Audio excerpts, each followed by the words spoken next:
नमस्कार दोस्तों, आप सभी का स्टडी फॉर यूपीएससी पीसीएस में स्वागत है। आज तारीख है 8 जनवरी 2025 ईस्वी और आज का न्यूज़पेपर आर्टिकल डिस्कशन का ये वीडियो होगा। कल मैंने आपको ये बताया था कि बीपीएससी रिलेटेड जो केस है वो सुप्रीम कोर्ट में गया था। कल सुप्रीम कोर्ट ने सुनवाई की इस पर और इसको बोला कि आप हाई कोर्ट में ले जाइए। आर्टिकल 226 के तहत में ये चीज़ है कि हाई कोर्ट भी इन चीज़ों की सुनवाई कर सकता है। तो सुप्रीम कोर्ट ने बोला कि ज़रूरी नहीं होता कि हर चीज़ को आप सुप्रीम कोर्ट में ही उठा कर लाएं। एक छोटा सा चीज़ और भी मैं आपको बताता हूं, बड़ा ही अनपॉपुलर सा कमेंट होगा लेकिन समझिएगा।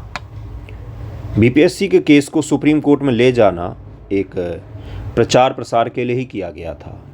आपको ये सुनने में अजीब लगेगा लेकिन यही चीज़ है। हाई कोर्ट में जाना ही था, इसको पहले से ही था। जो लोग वकील लोग ले गए ना, उनको ये पता था कि यही होगा, इसको हाई कोर्ट में ही भेजेगा सुप्रीम कोर्ट, और हाई कोर्ट में ही भेजा गया है। हर चीज़ का एक प्रोसेस होता है, उसी प्रोसेस से आपको जाना होता है। लेकिन लाइमलाइट और इन चीज़ों का इतना ज़्यादा बीपीएससी चूँकि ट्रेंड कर रहा है तो हर कोई इस पर अपना लगा हुआ है। प्रक्रिया ही यही थी कि पहले हाई कोर्ट में जाएगा फिर सुप्रीम कोर्ट में जाएगा, तो समय बर्बाद नहीं होता, डायरेक्ट हाई कोर्ट में जाना चाहिए था, लेकिन सुप्रीम कोर्ट में ले गए। ठीक है, समझिएगा इस चीज़ को भी थोड़ा सा। देखिए, अब हाई कोर्ट में जो भी फैसला होगा, मैं आपको एक चीज़ और बता देता हूँ कि हाई कोर्ट या सुप्रीम कोर्ट में जब भी कोई एग्ज़ाम वगैरह का फैसला जाता है तो उस पर एक दिन में कोई भी रिजल्ट नहीं आपको देखने को मिलेगा। तो अच्छा होगा, बेहतर रहेगा। मैंने बहुत बार रिक्वेस्ट किया है, बच्चों से समझते नहीं हैं फिर भी, कि आप पढ़ें और केवल पढ़ाई पर ध्यान दें। आंदोलन के पश्चात अब ये मुद्दा कोर्ट में चला गया, कोर्ट में आसानी से हल नहीं होता है, तो इसलिए थोड़ा सा पढ़ें, पढ़ाई पर ध्यान दें, पढ़ाई भी कीजिए, मुख्य रूप से वही कीजिए। अब आप कोर्ट में जाके तो फैसला नहीं लड़ेंगे ना, वकालत नहीं करेंगे आप, तो आप पढ़िए, कोर्ट में जो भी रिजल्ट होगा वो भी आपको पता चल जाएगा। टेलीग्राम ग्रुप्स में ऑनलाइन हल्ला मचाने से आपको कुछ खास प्राप्त अभी नहीं होने वाला है। पढ़िएगा, रिजल्ट भी इसी माह में आपको देखने को मिल सकता है। देखिए, आज का हेडलाइन क्या है। आज का हेडलाइन है कि जीडीपी भारत का, जो कभी दुनिया में फास्टेस्ट ग्रोइंग इकॉनमी थी हमारी, वो पिछले तिमाही में उसकी हालत थोड़ी सी टाइट हो गई है। इसमें ये बताया गया कि मैन्युफैक्चरिंग सेक्टर, जिसको क्या कहा जाता है बंधुओं, सेकेंडरी सेक्टर कहा जाता है। प्राइमरी सेक्टर कौन सा होता है, तो होता है आपका कृषि वगैरह, खनिज वगैरह, जो प्राकृतिक संसाधन हम प्राप्त करते हैं, वो हो गया आपका प्रथम क्षेत्र।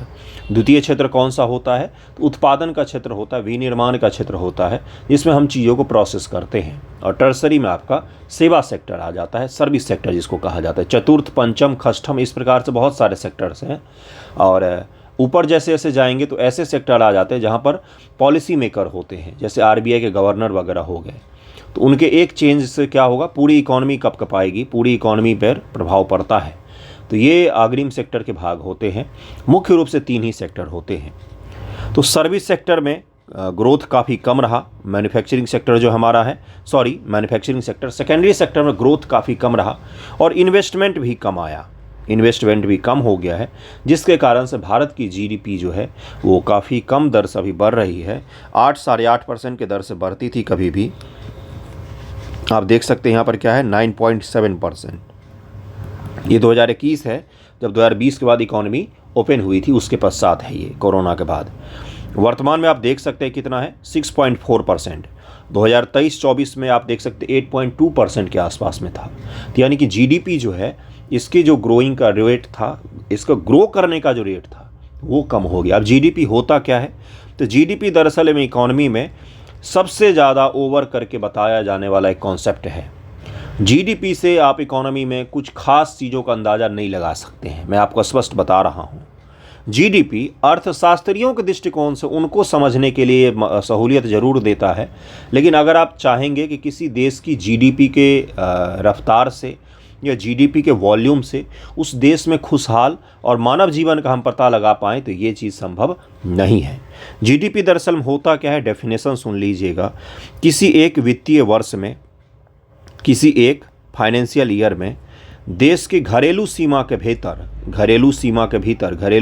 भीतर उसके सभी निवासियों द्वारा निवासियों द्वारा, जो निवास करते हैं उनकी बात कर रहे हैं हम, उसके सभी निवासियों द्वारा उत्पादित वस्तु का अंतिम मूल्य होता है, वस्तु का अंतिम मूल्य होता है, इसी को जीडीपी कहा जाता है। जीडीपी इसी को कहा जाता है। किसी एक फाइनेंशियल ईयर में उसके घरेलू सीमा क्षेत्र के भीतर उसके सभी निवासियों द्वारा उत्पादित वस्तु का अंतिम मूल्य, जो लास्ट प्राइस होगा ना, वही जीडीपी में काउंट किया जाता है। अगर रेस्टोरेंट है, कोई रेस्टोरेंट ने आटा खरीदा है, तो इस आटे का प्राइस, ये जो आटा खरीदा है उसने रेस्टोरेंट ने, ये जीडीपी में शामिल नहीं होगा, बल्कि इस आटे की मदद से जो रोटी बनाकर बेचेगा, अंतिम वस्तु यहाँ पर क्या है, रोटी है, तो ये क्या हो जाएगा, ये हो जाएगा आपका जीडीपी में शामिल। वहीं आटा अगर आपने खरीदा है तो क्या हो जाएगा, फिर ये आटा जीडीपी में शामिल हो जाएगा, क्योंकि आपके लिए अंतिम वस्तु यही था, आप उसको बनाकर कुछ बेचेंगे नहीं।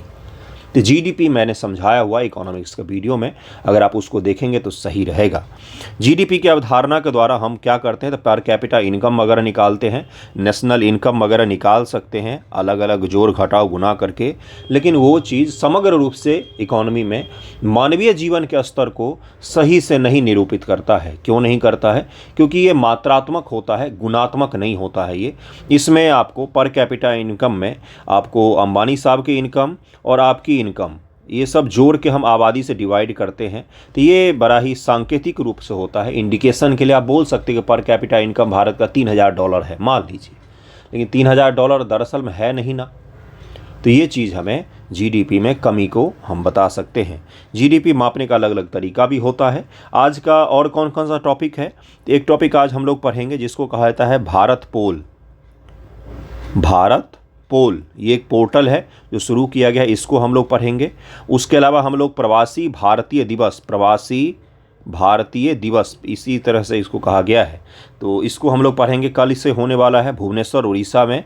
उसके अलावा और क्या पढ़ेंगे हम लोग, इसरो के नए चीफ अपॉइंट किए जाएंगे नारायणन साहब को, तो उनको भी हम लोग पढ़ेंगे कि क्या है इसरो और किनको अपॉइंट किया जा रहा है, वो भी देखेंगे।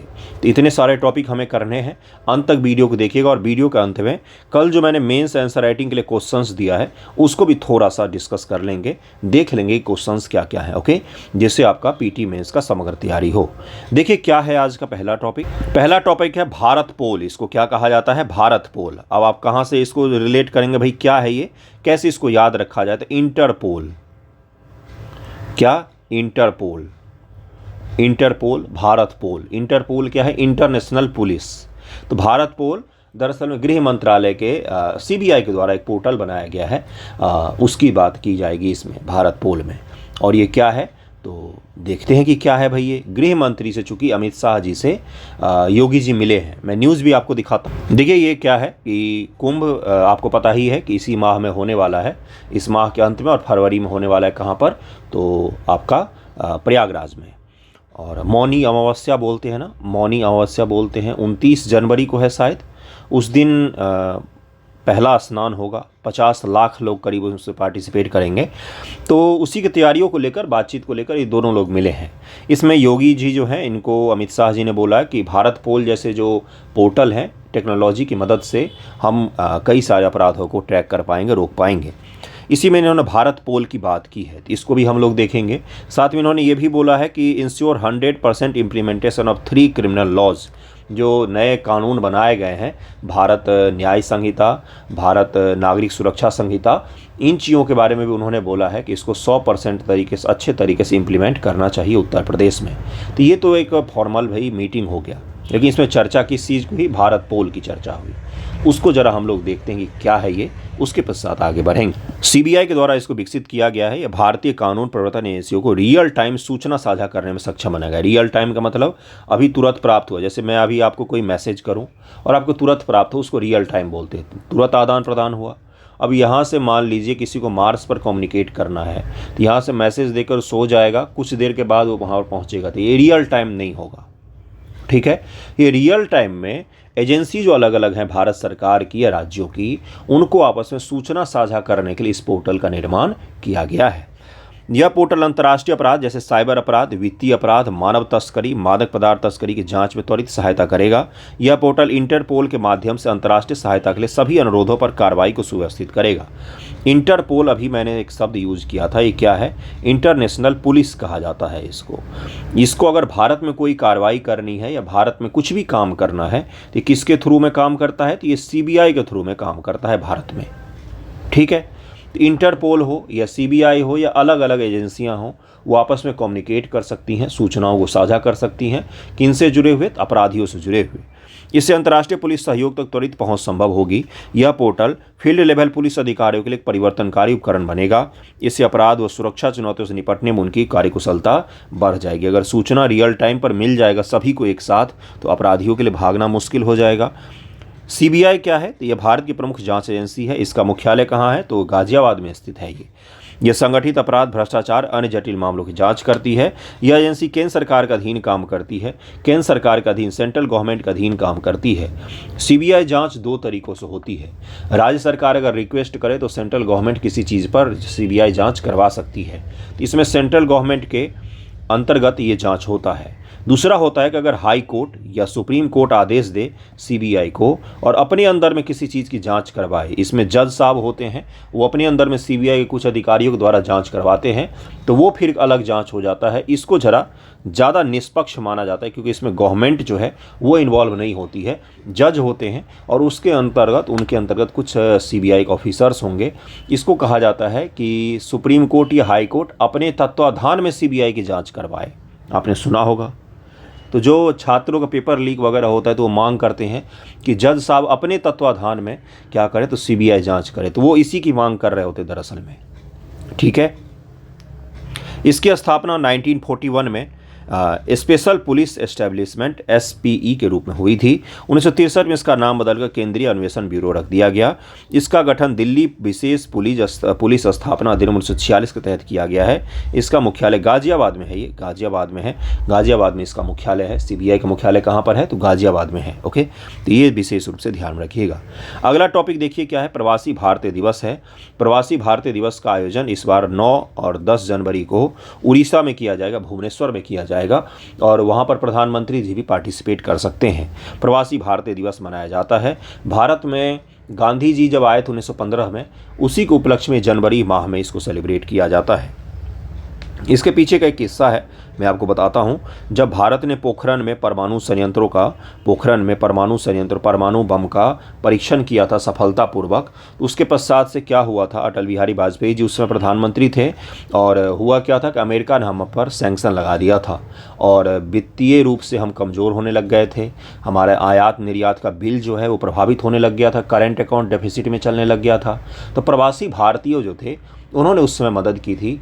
भारत सरकार की एक पुकार पर उन्होंने पैसे भेजे, डॉलर भेजे और खूब सारे उस समय पैसे आए थे भारत से।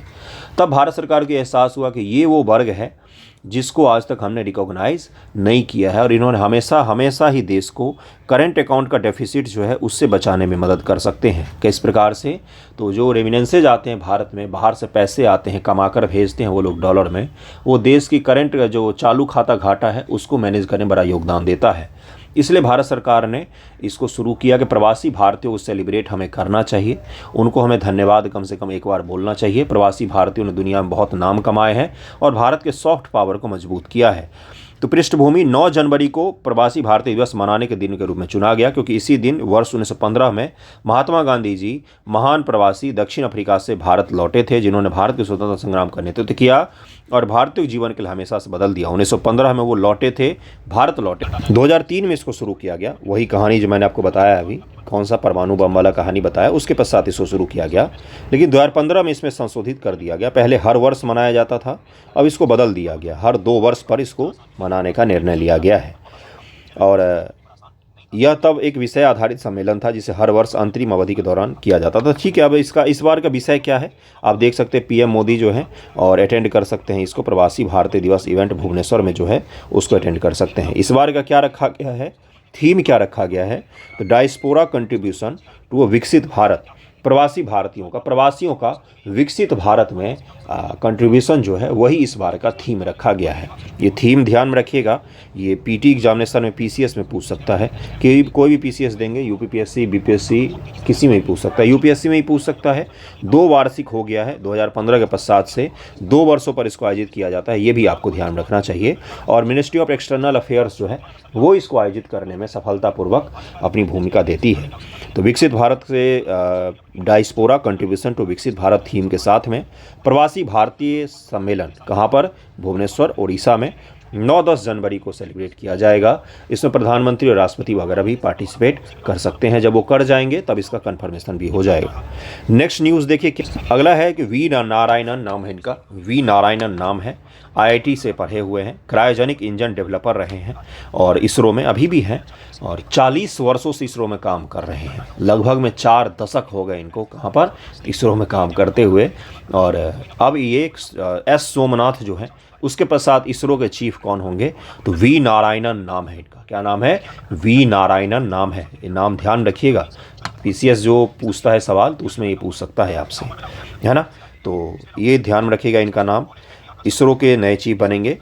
एक चीज़ मैं आपको बताता हूँ, मैंने एक सवाल कई बार बच्चों से पूछा है साइंस एंड टेक के आंसर राइटिंग के दौरान कि इसरो का भारत के विकास में क्या योगदान है, भारत के विकास में क्या योगदान है। इसमें आपको किस प्रकार से लिखना पड़ता है कि सोशल डेवलपमेंट, इकोनॉमिक डेवलपमेंट और साइंस एंड टेक के डेवलपमेंट, पॉलिटिकल डेवलपमेंट, इस प्रकार से आपको लिखना पड़ता है।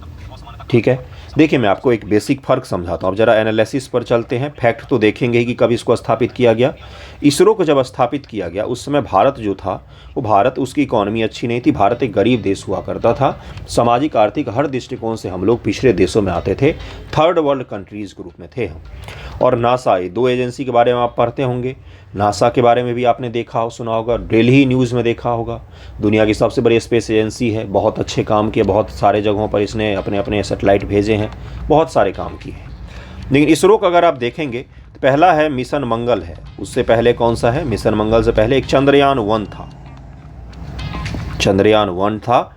उसके बाद मिशन मंगल ही था, मंगल मिशन जिसको कहा जाता है, जो आपको दिखेंगे कि लोगों से ज़्यादा साइंस को केंद्रित है। ये मैं क्या बोल रहा हूँ, ये भारत के सिटीजन से ज़्यादा विज्ञान को केंद्रित करके खोज और अन्वेषण के दृष्टिकोण से इसको प्रक्षेपित किया गया था। उससे पहले जो भी आपको दिखेगा इसरो का मिशन, वो किस चीज़ को लेकर होगा, तो संचार को लेकर होगा, कृषि को लेकर होगा, सैटेलाइट, मौसम को लेकर होगा, खनिज संसाधनों की खोज को लेकर होगा, खनिज संसाधनों की खोज को लेकर होगा, खनिज संसाधनों की खोज को लेकर होगा, या फिर हो सकता है कि भाई तेलों की खोज को लेकर हो, या फिर आपदा प्रबंधन को लेकर हो, आपदा प्रबंधन को लेकर हो, टीवी रेडियो के लिए हो सकता है। तो इसी प्रकार के सैटेलाइट आपको दिखेंगे। क्यों है ऐसा ट्रेंड भाई? क्या इसरो 2015 से पहले मंगल के लिए मिशन नहीं कर सकता था? बिल्कुल कर सकता था, लेकिन क्यों नहीं किया गया? क्योंकि भारत में जो स्पेस ऑर्गेनाइजेशन था उसको इस दृष्टिकोण से बनाया गया था कि उस समय हम गरीब देश थे, हमारे पास संसाधन कम था, तो हमने सोचा कि 1 रुपया भी अगर हम इसरो पर खर्च कर रहे हैं तो उसका लोगों की भलाई के लिए उपयोग होना चाहिए। लोगों को उस समय चांद से ज़्यादा अपने पेट की पड़ी हुई थी और ये ज़रूरी भी था कि हमारे खेतों में उत्पादन ज़्यादा हो। चांद के बारे में हम बाद में पता कर लेंगे, इसलिए 2008 में आपको पहला चंद्रमा का मिशन दिखता है, 2015 में आपको पहला मंगल का मिशन दिखता है। कैपेबिलिटी हमारे पास पहले भी थी, लेकिन हमारा उस समय तक लक्ष्य कुछ और था। लक्ष्य क्या था कि पहले लोगों की भलाई के लिए अंतरिक्ष और स्पेस रिसर्च ऑर्गेनाइजेशन का उपयोग किया जाए, बाद में खोज और अन्वेषण कर लिया जाएगा। अब चूंकि देश की कंडीशन थोड़ी सी सुधरी है, इकोनॉमी हमारी अच्छी हुई है, तो अब आपको दोनों प्रकार के मिशन दिखेंगे। आपको लोगों के लिए सेंट्रिक मिशन भी दिखेगा, मौसम आपदा प्रबंधन के लिए भी दिखेगा, और आपको बाहरी ग्रहों के लिए भी दिखेगा। जैसे बुध के लिए दिख रहा है, सूर्य के लिए दिख रहा है, मंगल के लिए दिख रहा है, शुक्र ग्रह के लिए दिखेगा। तो ये सब क्या है, स्पेस स्टेशन अब हम बना रहे हैं। तो अब हम दूसरी तरफ में ध्यान दे रहे हैं। ये क्या हो गया, ये हो गया विश्लेषण। अब जरा समझते हैं कि इसरो को कब स्थापित किया गया। 1960 के दशक में भारतीय अंतरिक्ष अन्वेषण का कार्यक्रम, एक वेब सीरीज़ है रॉकेट बॉयज़। रॉकेट बॉयज़ ये नेसेसरी है, ज़रूर देखिएगा, सोनी पर है, आपको टेलीग्राम पर मिल जाएगा। तो रॉकेट बॉयज़ सीरीज़ को ज़रूर देखिएगा, विक्रम साराभाई और उनकी कहानी भी है इसमें। तो डॉक्टर विक्रम साराभाई द्वारा भारत में अंतरिक्ष अनुसंधान गतिविधियों की शुरुआत की गई। स्थापना के बाद से भारतीय अंतरिक्ष कार्यक्रम में 3 अलग अलग प्रकार थे, जैसे संचार और सुदूर संवेदन के लिए उपग्रह, अंतरिक्ष परिवहन प्रणाली, अनुप्रयोग कार्यक्रम, इन सभी को शुरू किया गया था। भारतीय राष्ट्रीय अंतरिक्ष अनुसंधान समिति INCOSPAR की शुरुआत डॉक्टर साराभाई और डॉक्टर रामनाथन के नेतृत्व में हुई थी। 75-76 के दौरान satellite interconnection television experiment site इसको कहा जाता है, आयोजित किया गया। इसे विश्व का सबसे बृहद समाजशास्त्रीय परीक्षण कहा गया था इसको। इसके बाद खेरा कम्युनिकेशन प्रोजेक्ट शुरू हुआ, जिसने गुजरात राज्य में आवश्यकता आधारित स्थानीय विशिष्ट कार्यक्रम प्रसारण के लिए फील्ड प्रयोगशाला के रूप में कार्य किया गया था। लोगों को उस समय जोड़ने के लिए, कम्युनिकेट करने के लिए इसरो का उपयोग हम लोग कर रहे थे। इस अवधि के दौरान पहला अंतरिक्ष यान आर्यभट्ट विकसित किया गया था। एक सोवियत लॉन्चर का उपयोग करके इसको लॉन्च किया गया था। लोअर अर्थ ऑर्बिट में 40 किलोग्राम की भार क्षमता रखने वाले प्रमोचक यान SLV-3 का विकास हुआ। फिर 1980 में किया गया, जो अंतरिक्ष कार्यक्रम प्रमुख मील का पत्थर साबित हुआ था। उसके बाद से भास्कर 1, भास्कर 2 मिशन सुदूर संवेदन क्षेत्र में अग्रणी कदम थे।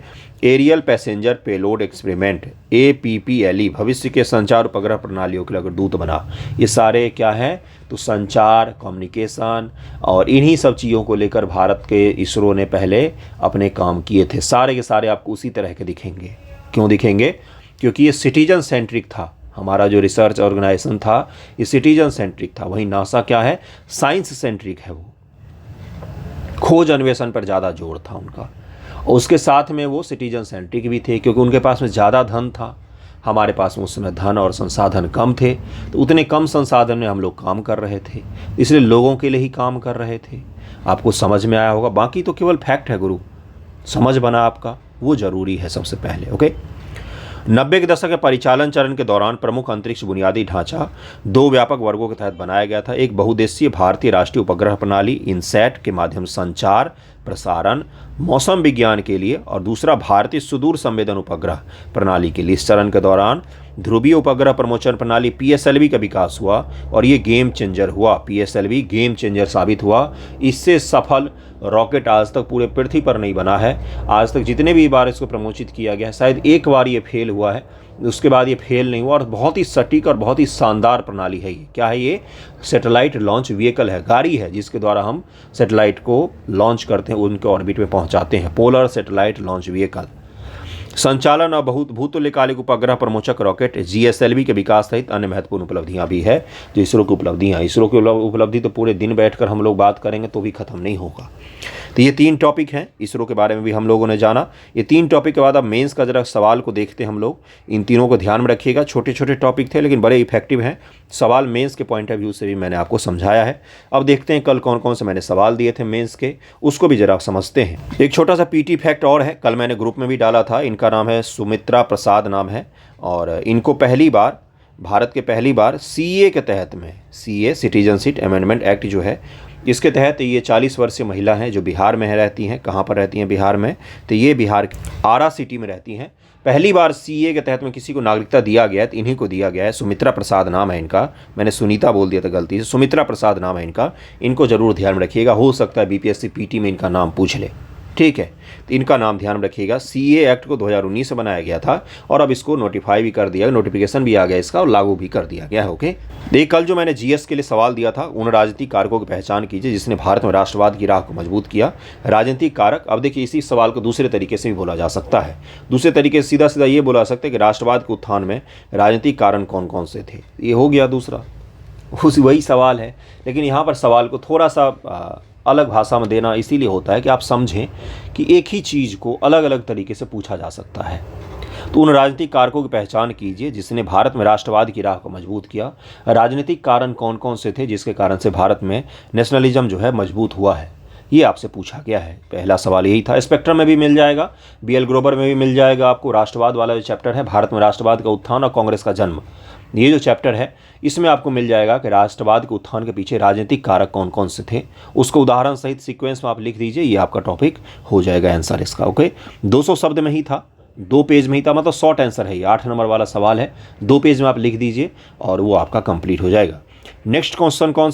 71 GS जो चल रहा है, जो 20 नवंबर से शुरू हुआ था, हाँ, उसमें कल चंपारण सत्याग्रह दिया है मैंने। चंपारण सत्याग्रह भारतीय स्वतंत्रता आंदोलन निर्णायक मोड़ साबित हुआ था। चंपारण सत्याग्रह ये बहुत बार पूछा गया है, शॉर्ट आंसर में है। तो क्या इसमें चंपारण सत्याग्रह के बारे में लिखना है, उसके महत्व को लिखना है गुरु। ये पूछा गया है कि वो निर्णायक मोड़ का मतलब उसका महत्व क्या है, लॉन्ग टर्म में क्या उसका इंपॉर्टेंस है, क्या प्रभाव पड़ा चंपारण का, वो पूछा गया है आपसे, है ना। और इसको लिखना था। इसमें चंपारण सत्याग्रह के बारे में बीपीएससी ने पूछा हुआ है, ये शॉर्ट आंसर में ही पूछा हुआ है। इंट्रो में बस चंपारण सत्याग्रह की चर्चा कर दी, उसके बाद उसका महत्व ही लिखिए आप कि किस प्रकार से इन्हें पूरे आंदोलन की रूपरेखा तय कर दी, आने वाले सभी आंदोलनों की। ठीक है, ये आपको इसमें लिखना था। नेक्स्ट सवाल क्या है, सबसे बेसिक एनसीईआरटी ग्रुप जो है, जो बिल्कुल लिखना शुरू ही कर रहे हैं, उनको मैंने कल पहली बार इस प्रकार का सवाल दिया है जिसमें थोड़ा सा सोचे वो, और एनसीईआरटी से बाहर का सवाल दिया था पहली बार। बिहार में उद्योग को स्थापित करने प्रमुख चुनौतियां कौन सी आ रही है, उचित समाधान सहित लिखिए। बिहार में उद्योग अगर आपको लगाना है तो कौन कौन सी चुनौतियाँ आएंगी आपके समक्ष, ये मैंने बिल्कुल बेसिक वाला सवाल दिया था। एनसीईआरटी ग्रुप में जो बच्चे अभी लिखना शुरुआत कर रहे हैं, कोशिश कर रहे हैं कि लिखें, उनके लिए सवाल था। अगला सवाल कौन, पंचवर्षीय योजना 71 के ग्रुप में ही दिया था। पंचवर्षीय योजना क्या है, इसे किस उद्देश्य से शुरू किया गया था, या अपने उद्देश्यों में कहाँ तक सफल रही है, ये सवाल भी मैंने दिया था। एक और ग्रुप है जिसमें न्यायिक सक्रियता मैंने दिया था 71 का। काफ़ी सारे हैं, अलग अलग हैं, तो बच्चे अपनी सहूलियत के हिसाब से लिख रहे हैं और सभी का सिलेबस अलग अलग तरीके से चल रहा है। आपको अगर लिखना हो तो बता सकते हैं।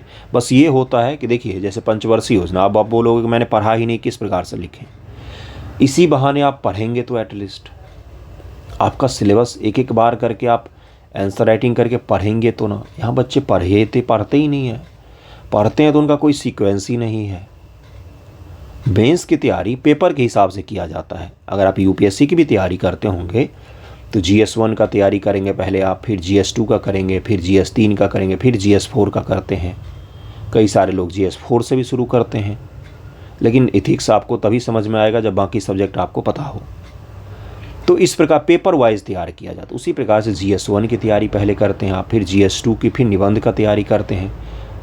तो एक सीक्वेंस पेपर वाइज में आपको तैयारी करना पड़ता है।